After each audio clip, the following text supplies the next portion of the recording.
Hello' বন্ধু বান্ধৱীসকল, আজি মই দুটামান গাৰু কভাৰ কৰিছোঁ মোৰ নিজৰ হাতেদি। কেনেকুৱা হৈছে আপোনালোকে চিলাইবিলাক জনাব দেই। কেতিয়াবা মই আজৰি পালে, মই ভাল পাওঁ বুলি নকওঁ, আজৰি পালে মই এনেদৰে দুই এটা চিলাই কৰোঁ আৰু সেই চিলাইখিনি কেনেকুৱা হৈছে আপোনালোকে মোক জনালে নথৈ সুখী হ'ম।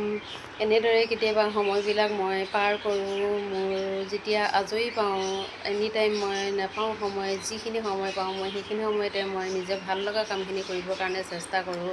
আজি মই এনেদৰে কৰি অহা মই গাৰু কভাৰ দুটামান দেখাব গৈছোঁ। যিহেতু মই অনাই আজি 2 মাহে হ'ল, কিন্তু মই কৰিব পৰা নাছিলোঁ। সময় উলিয়াই মাজে সময়ে থাপ মাৰি এনেকৈ কওঁ। আজি মই কমপ্লিট কৰিছোঁ এই 4টা গাৰু কভাৰ। আজি আবেলি সময়ত কৰিছোঁ মই। আৰু এই 4টা গাৰু কভাৰ কেনেকুৱা লাগিছে, মই চিম্পুলকৈ কৰিছোঁ মোৰ নিজৰ ঘৰৰ বাবে। কেনেকুৱা লাগিছে আপোনালোকে জনাব দেই।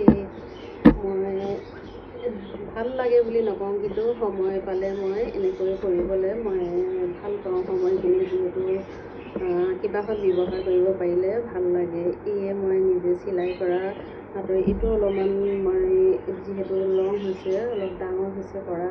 কেনেকুৱা হৈছে আপোনালোকে জনালে ভাল লাগিব। বাই।